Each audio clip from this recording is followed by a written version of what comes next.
Hayotim qachon ikkiga bo'linib qolganini aniq eslolmayman. Go'yo bir kun uyg'ondim-u, o'zimning emas, boshqa bir ayolning umrini yashayotgandek edim. Kunduzlari men o'sha hammaga tanish, sadoqatli rafiqa, uy bekasi. Kechalari men o'zim uchun qaytadan kashf etgan, ehtiroslarga to'la, olovli bir ayolga aylanardim. Hammasi erimning betob bo'lib qolganidan boshlandi. Uning erkaklik salomatligidagi muammolar avvaliga shifokor kabinetlarida va umidsiz suhbatlarda aksini topdi. Keyin esa bu muammolar yotoqxonamizga ko'chib o'tdi. Orada ko'rinmas, ammo yengib bo'lmas bir devor paydo bo'ldi. U menga orqa qilib yotar, men esa shiftga tikilib, o'tib borayotgan yillarimni, sonib borayotgan ayolligimni o'ylab, unsiz yig'lardim. Uning xastaligi qalbimizni ham bir-biridan uzib qo'ygandi. Biz bir uyda yashaydigan ikki begona edik. U o'z dardi bilan, men esa o'z yolg'izligim bilan ovora edim. Shunday kunlarning birida qaynimni payqay boshladim. Erimning mendan 10 yosh kichik ukasini. U avvallari ham yonimizda edi, lekin men uchun u shunchaki qaynim, erimning ukasi edi. Endi esa u alohida bir insonga aylangandi. Uning nigohlari boshqacha edi.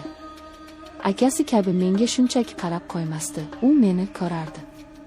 Bir kuni u yonimga keldi. Erim endigina shifoxonaga ketgandi. Men hovlida gullarga suv quyayotgandim. U orqamda turardi. Men o'girilmadim, lekin uning nafasi yelkamga urilib turganini his qilardim. "Qiynalyapsiz", dedi u pichirlab. Bu savol emas, tasdiq edi. Men javob bermadim. Qo'limdagi idishni yerga qo'yib unga qaradim. Ko'zlarimdan yosh qalqidi. U sekin qo'llarini cho'zib yuzimdan oqayotgan yoshni artdi. "Bunday bo'lish kerak emas", dedi u yana. "Siz baxtli bo'lishga haqlisiz. Sizni qadrlashmayapti." Bu so'zlar quloqim ostida ming marta aytilgan, o'zimga o'zim qayta-qayta takrorlagan so'zlar edi. Lekin boshqa birovdan, ayniqsa undan eshitish, bu butunlay boshqacha edi. U meni tushunardi. U mening ayol ekanimni, e'tiborga, mehrga, ehtirosga muhtoj ekanimni bilardi. U sekin egilib lablarimdan o'pdi. Avvaliga ehtiyotkorona, so'ng esa tobora kuchliroq.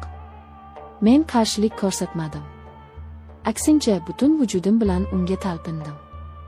Necha yillik muzlagan qalbim, so'ngan ehtiroslarim shu birgina bosidan alanga olib ketgandek bo'ldi. Bu gunoh edi. Bu xiyonat edi, lekin o'sha lahzada men uchun bu haqiqiy hayotning o'zi edi. Men o'zimni yana tirik his qildim. Kerakli, sevimli va eng muhimi, ayol ekanimni his qildim. Bizning yashirin uchrashuvlarimiz boshlandi. Erim uyda yo'q paytlari, tushlik vaqtlari. Ba'zan esa tunda, hamma uyquga ketganida. Uyning bir chekkasidagi eski omborxonada.